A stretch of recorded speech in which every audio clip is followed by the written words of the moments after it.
लामो समयदेखि तपस्या गरिरहेका रामबहादुर बमजनलाई हिजो प्रहरीले पक्राउ गर्यो।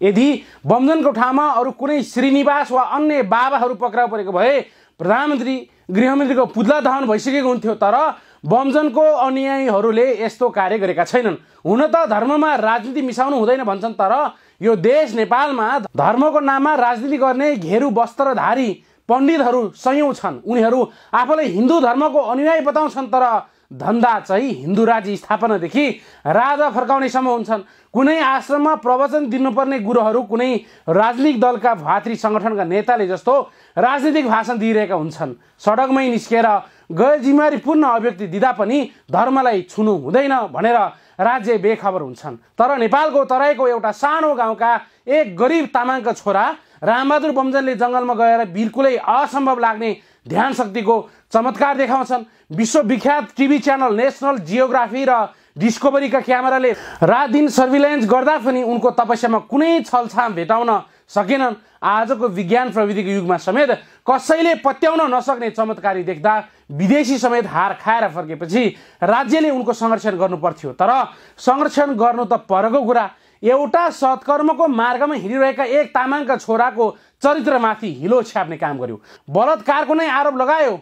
आरोप पनि ठ्याक्कै पुष्टि गर्न नसकेपछि एउटा डिजाइनबाट परिचालन गरेको भन्ने तथ्य बाहिर आयो। अनि चरित्रमाथि मात्रै होइन, व्यक्ति बेपत्ता पारेको आरोपमा उनलाई गिरफ्तार गरेका छन्। यसले के कुरा पुष्टि हुन्छ भने तामाङसँग जतिसुकै ज्ञान बाँड्ने भण्डार होस्, जस्तोसुकै अलौकिक शक्ति होस्, राज्यको नजरमा ऊ बलात्कारी हो, अपहरणकारी हो। यो ब्राह्मणलाई आफ्नो बाटोमा दौडाउँछु भनेर पानी समेत नखाई घना जङ्गलमा तपस्या गरेका बमजनले कसैलाई बलात्कार गर्यो भन्दा कसरी पत्याउने? आफ्नो आश्रममा ज्ञान लिन आएका चेलाहरूलाई बेपत्ता बनायो भन्दा कसरी पत्याउने? उनीहरूलाई बेपत्ता बनाउनु पर्ने के कारण हुन्छ?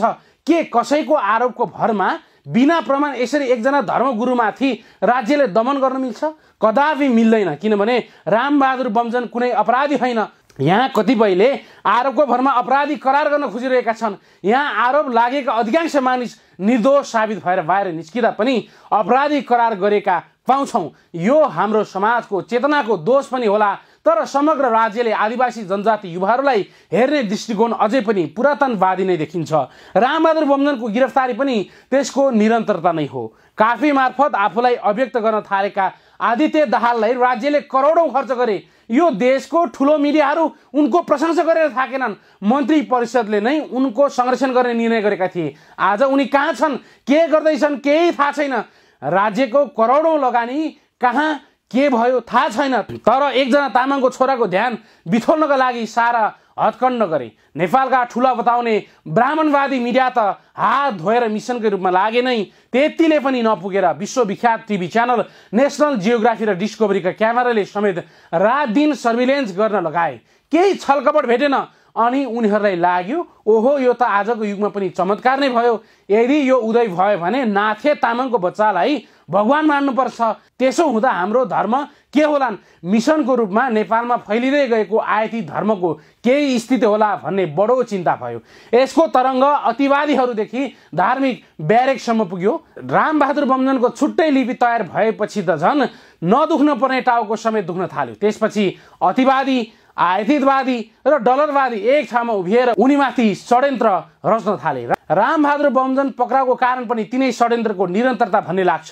रामबहादुर बमजन जस्ता व्यक्ति नेपालमा जन्मनु हाम्रो लागि गर्वको विषय हो। तर राज्यले हिरा र किरा पहिचान गर्न नसक्दा भने घाटा राज्यलाई नै भएको छ। यदि बमजन भारत वा अरू कुनै देशमा जन्मेको भए यसलाई सम्पत्तिको रूपमा देखाएर देशले धेरै फाइदा लिन सक्थ्यो। तर व्यवस्था परिवर्तन भए पनि सोच एक जातीय र एक धर्मभन्दा माथि उठ्न नसकेको कारण राज्यले यस्तो कुरामा ध्यान दिन सकेनन्। भारतीय साधु शिरडीका साईबाबाले केही असम्भव जस्ता लाग्ने सानातिना चमत्कार गरे। आफ्नो करोडौं भक्तहरूका हृदयमा आफूलाई भगवानको रूपमा स्थापित गराए। उनले हिन्दू मुस्लिम साम्प्रदायिक एकतामा मद्दत पनि पुर्याए। त्यति मात्रै होइन, शिरडी एक धामको रूपमा प्रख्यात भयो। अहिले वार्षिक करोडौं मानिस शिरडी जान्छन्। धार्मिक पर्यटनले शिरडीलाई समृद्ध बनाउन मद्दत गर्यो। त्यस्तै उनकै भक्त दक्षिण भारतको पुट्टपर्तीका साईबाबाले पनि जादु जस्ता लाग्ने केही ससाना चमत्कार गरे। बाबाको परिभाषा नै फेरियो। उनको चमत्कार र शक्तिले यति बढाइ चढाइ गरियो कि